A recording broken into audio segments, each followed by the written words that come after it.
Hey, how's it going, everyone? Thank you for joining me on a new episode of Best and Worst Track of the Week on the Music Reviewer podcast. My name's Josh, and yeah, Best and Worst Track of the Week for the week of January 2nd. We are finally in 2021 territory, which we're not quite there yet. This is early morning of the 31st, so technically the wee hours of night, 2:50 a.m. on January 31st. So later tonight, we will be welcoming in a new year, which that means, the the year resets on the calendar and we start back at January 1st. But doesn't look like the world's gonna change much in terms of like pandemic or going to like concerts again or anything like that. But hopefully, people will still be releasing music, and we will return to normal album releases, because right now, there's nothing to cover, which makes sense. No one really releases music at the end of the year. So with that being said, this Best and Worst Track of the Week is probably going to drop right after last week's previous Best and Worst Track of the Week, which was, if you haven't listened to it yet, it was a pretty lengthy, tried to be condensed episode, featuring two album bombs. One of which being Evermore, Taylor Swift's surprise album drop, which we covered literally every single song on that episode. So if you want an Evermore album review, basically it's on Best and Worst Track of the Week of last week. And also Kid Cudi's Man on the Moon 3, The Chosen. Not every single song quite made it, but I'd say maybe about 80%.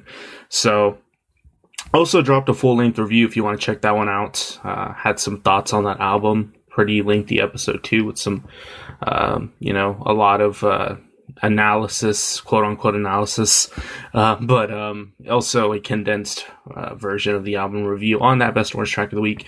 And like I predicted this week, on this week of Best and Worst Track of the Week, it is going to be even more obnoxiously Christmas, which we definitely got it this week.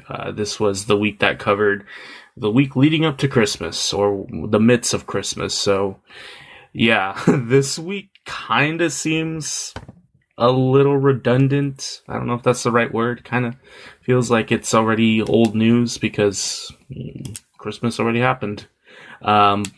Not complaining or anything. This episode wasn't that daunting. It was pretty light in terms of material. It's after doing this show for almost 6 months at this point, I kind of get a feel of like what sort of weeks come by, and this is definitely one of the weeks where I'd say stuff is just passing through. And when I say that, it's because there's a lot of stuff because of Christmas, but there's stuff also that songs that kind of just fit the mold of passing through, like trap music from innocuous trap artists that are just on here because they maybe are finally getting that one TikTok hit, or their track is finally being streamed on the latest Rap Caviar or something. But nonetheless, interesting episode, the week of January 2nd. We'll try to maybe make a YouTube only episode again, a sort of list sort of review again, or an end of the year top something list. Don't quote me on that, but I feel like until we get albums dropping, all I can really do is stuff like that, and also worth the listens, which I have some worth the listens that I'd like to get to, but I don't know yet what the next one would be. But yeah, anyways, let's not beat around the bush anymore. Let's go ahead and get into this Best and Worst Track of the Week. But if you're new to Best and Worst Track of the Week, all it is me going over the new entries onto this week's Billboard Hot 100, taking one that's the worst, taking one that's the best, and also rating each new entry with a letter grade. That's all it is. And it's just a weekly segment on the show, of which I also do album reviews. Probably got the memo, though, in the last 5 minutes of me rambling. But anyways, let's go ahead and do some highlights. This week, All I Want for Christmas Is You is back at number 1 by Mariah Carey. I guess that was bound to happen. It was number 2 last week, so nothing too crazy. Overall, the top 10, though, very Christmas heavy. The only non-Christmas music track is Mood by 24K Golden, which was at number 5 last week, dropped down to number 7, which honestly, not a huge drop off compared to other songs this week. I predict it might go back up. Well, it probably will go back up to around number 1-ish, or I don't know yet, but you'll see a resurgence for Mood once the Christmas music stuff dies. So yeah, that's kind of a nutshell. The Billboard Hot 100 right now is that 1 out of 10 songs on the top 10 are just regular track. But yeah, to build on that, also interesting. I don't know if this is unprecedented, if it's just a weird year because of the pandemic, but a lot of the stuff that's especially towards the top 10, top 20, these Christmas music tracks are peaking at their all-time highs. For instance, if you go all the way up to number 2, Rocking Around the Christmas Tree, it's never been that high, which it's not surprising, but same thing for Jingle Bell Rock by Bobby Helms, same thing for Holly Jolly Christmas by Berto Ives. Even all the way down to Last Christmas by Wham, a pretty well-known Christmas track. I'd say one of the better-known ones of all time. An all-time peak of 9. That's pretty cool. Cool in the sense that it's unprecedented. But anyway, also Santa Tell Me by Ariana Grande, up at a new peak at number 17. So we'll see. Maybe that is going to be joining the standard Christmas track repertoire in the coming years, because it seems like for a newer track by a modern pop artist, that's pretty good, peaking at number 17 for a Christmas track. And then also Laugh Now, Cry Later by Drake. His bigger single other than Tootsie Slide this year. Finally down at number 25. It's kind of dropping. I feel like it's probably going to die soon. Unless he drops his album very early on in January, it'll probably rise again. Which, that'll probably be one of the bigger albums I cover all year. But, yeah. Laugh Now, Cry Later seems like it's losing some steam. Willow, last week's number 1 off the Evermore album, is down at number 38 this week. Pretty big drop off, but pretty predictable because a lot of the Kid Cudi and Evermore stuff completely dropped out or is very low on the chart this week. Also, a weird occurrence. Dynamite, which was back on the top 10 last week, is all the way down to number 44. Still have no idea why that shot up so suddenly. It is BTS though, but I don't know what's up with that. Whoop-Dee by CJ, the terrible, mediocre track that seems to be rising a little bit this week, went up in the midst of this Christmas craziness up to 52. And then also some big surprises on the dropouts. They'll probably come back in maybe. But Blinding Lights, after 55 weeks on the chart, is out. It fell massively. It was pretty high last week. So, and then also What's Poppin' by Jack Harlow after 45 weeks, another former number 1 hit. And then also another former number 1, Rockstar by The Baby and Roddy Ricch, out after 35 weeks. So perhaps they'll come back next week, but it looks like those tracks are pretty much over and done with. And then I Should Probably Go to Bed by Dan and Shay, one of our worst tracks of the week. A track I have much disdain for, is out after 20 weeks finally. Who knows? Maybe it'll come back in, but pretty forgettable song in my opinion. But yeah, let's go ahead get into the meat and potatoes. Coming in at 98 this week, Moonwalking in Calabasas by DDG. When I was talking about earlier some innocuous trap music, yeah, this is getting back into it. I have no idea who DDG is. I will look into who DDG is if the track continues to gain traction, but just another clean guitar sample on the trap beat that everyone's doing. But I do like the overall mood of the track. It doesn't try to go anywhere too fast.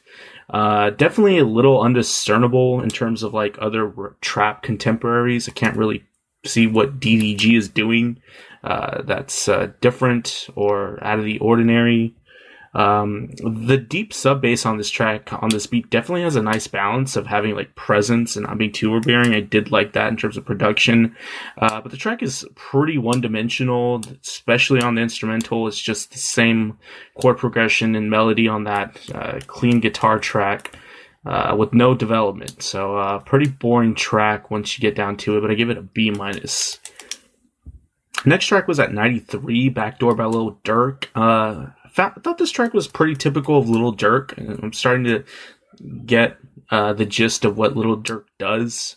In terms of like lyrical content, it's another like School of Hard Knocks type thing. Kind of like a struggle sort of song. But I love the warm bass track on this song. It's melodic and it guides the lead piano melody quite nicely. They're aligned and it makes for an interesting instrumental. And there's some nice synthy embellishments that lightly coat the track as well. I also like the pacing of the track. Like Moonwalking and Calabasas, this track doesn't try to go anywhere too fast, but I think overall it's just a more Backdoor by Lil Durk is just a little bit more of a polished track, just a more mature as well. So I gave it a B. Next track was Adderall, Corvette by Popp Hunna at 84. This is the other mystery trap artist that I might look into if they seem to be gaining prominence. I will say this one probably takes, if I had a bet, this one will probably be bigger, mainly because this sounds exactly like Playboi Carti. Speaking of which, next week probably will be a Playboi Carti album bomb, now that I think about it. But anyways, this track has like an EDM influenced type of beat on it. And yeah, it's almost copycat-like to like a Playboi Carti type of delivery and even vocal register. But I do like the nice swift synth melodies thrown in the verses. But the lyrical content is just very fuckboy. It's quite on the nose. And I think this track accomplishes what it's trying to do. It's kind of like trying to be a sort of RC Cola, if you will. But there's little to no depth other than that on this track. I gave it a C. Next track was probably the most interesting track this week, I'm not gonna lie. Afterglow by Ed Sheeran coming in at 59. I don't know if this is alluding to a new album cycle by Ed Sheeran, or if this is just a one-off single, but this is a very strange song. It kind of sounds like Bon Iver with some pop flair to it, and Ed Sheeran's just trying to put his twist on it, but it also sounds like Keith Urban wrote the track. It's a pretty unique performance in terms of like Ed Sheeran stuff. A completely different timbre is on his voice than usual. There's kind of doing this emotion heap like vocal harmonization thing. The most interesting thing about this track is like they're very obvious with the dynamics. There's a louder forte section where the track tries to aim for like some more emotional, I guess, gratification or attitude, but it just sounds a little bit cheap.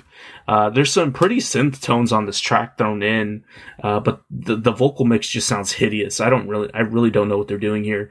Some nice, like I said, there's some quieter moments that give some nice contrast on the song, but a lot of the ideas just sound borrowed, so it's just a mystery here. I gave it a C. And the next track came in at 50, all the way back from 1943, I'll Be Home for Christmas by Bing Crosby. This is going to be the first of a series of Christmas music songs, so just giving you a fair warning. Bing Crosby, we all know who he is. If you ever listen to any Christmas playlists, he is essentially the American king of Christmas music, typical crooner style. I do like the whimpering string section on this track. It's quite lovely. There's a deep richness to Bing's voice that really makes it quite special. I think that's what made him special, essentially. Nice track. I don't really have to get too into it. Everyone's heard this track. I give it a B. Next track, Have Yourself a Very Little Christmas by Michael Buble, 49. I feel like Michael Bublé is kind of trying to put his touch on the crooner style on here as well. Obviously, though, this is contemporary. Michael Bublé is alive and well. But I do like the instrumentation here. There's a lovely double bass accompaniment. It's very clear and powerful in the mix. And the strings are quite pretty here as well. The tempo and like overall, I guess, energy of the track is a little comatose, but I can see why they did that. They're trying to make like this sort of low-key Christmas track, but it's very sleepy. And I think Bublé is a little bit better suited to do other styles, more of like the big band and swing jazzy stuff. I don't know if he's necessarily meant to croon like this all the time, but I thought it was okay. I give it a B. Next track was Lil Saint Nick by the Beach Boys at 47, another classic. I dig the sparkly bells in the intro and throughout the track. And everything, the thing I like about this track, everything just sounds so organic and clear. There's a jingly piano track that's like coated by this thin light percussion that creates a cool effect in the track, and the harmonies and vocal performances are essentially the highlights of most Beach Boys songs. This is as expected here as well, that would be the case.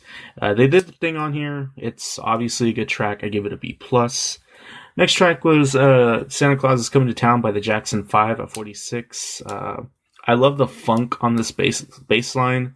The bass line on here really has no business being that busy and funky at times. Like, if you never really sat down to listen to that bass line on this track, do yourself a favor and do it. And then this is just funky. Everything's in the pocket.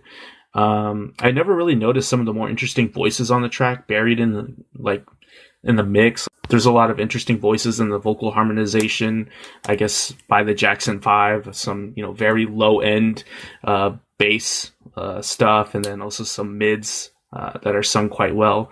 It's not all about, Mr. Michael Jackson here.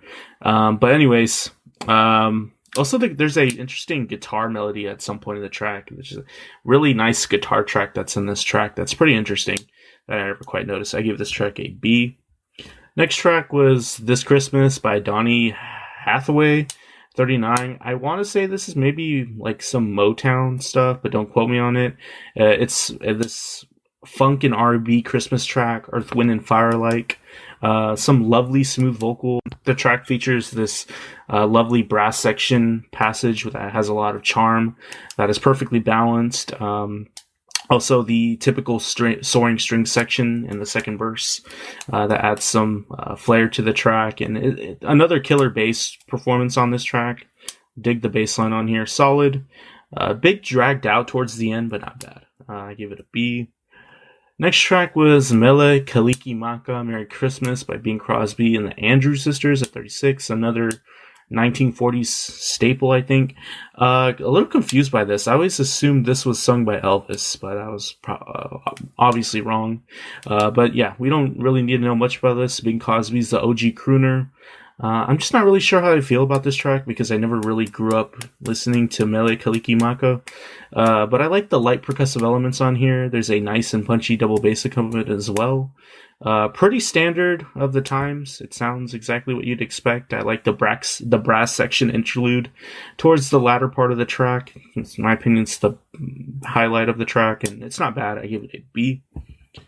And that concludes the track-by-track review before we get to the worst track of the week and the best track of the week. We'll start on the worst track of the week. So we end on a positive note, and this one came in at 78, The First Noel by Gabby Barrett. I looked on her Spotify top songs right now, and this is on here.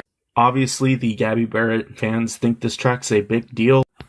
I unfortunately don't share that same sentiment. There's a pretty dramatic opening with like this rich piano and some really terrible synth string parts that just sound awfully cheap. It sounds like a very good church performance by the nice sweet girl next door at the annual Christmas music mass. But that's about it. The band on this track sounds like stock music, like a preset on a Casio keyboard that's accompanying your performance. I really do not like the guitar instrumental interlude that's quite predictable in the middle of this track with the classic guitar performance plucked style. And I guess overall this performance is just very Carrie Underwood lite in terms of like this the flair on this track, because this month I've heard a lot of Carrie Underwood Christmas, and this does not go anywhere near the level of that. So for worst track of the week goes to Gabby Barrett this week. Best track of the week is a big surprise too, being on here. Haven't seen this artist in a while. Nat by Eminem at 60. This kind of just won by default. this track is not mind-bending in any way, but it's just a solid track that has a lot of different variables in it. I guess Eminem starts with a typical modern trap beat style on here with some pretty light hi-hats. He's even doing that damn clean guitar instrumental thing. But the track just gets better and better as it progresses, and he has this typical shady wordplay and flow. He's calling out a lot of rappers with stupid COVID analogies. This track is buried with COVID analogies. Some pretty corny football analogies, but the track really gets good when there's an interesting beat switch on the second half. Honestly, this part saved the track. It's the whole beat switch is why I would suggest anyone listen to this. There's some quirky and eerie samples thrown all throughout. It's kind of like a hodgepodge sort of thing going on, but it all fits in really nicely. And then the performance he gives is just featuring his fastest bars I've heard in a while, and some of his best bars too. So yeah, the best track of the week goes to Eminem with Nats. Pretty short week in comparison to other ones, so yeah, kind of glad we got through all that quite easily. If you stuck around to the end of this episode, thank you for listening. If you're streaming on your respective streaming service, if you're digging the podcast, please go ahead and subscribe. If you're listening on YouTube, like and subscribe, or if you have any feedback, good or bad, I am all ears. But anyways, thanks for joining me. Take care of yourselves, and Happy New Year.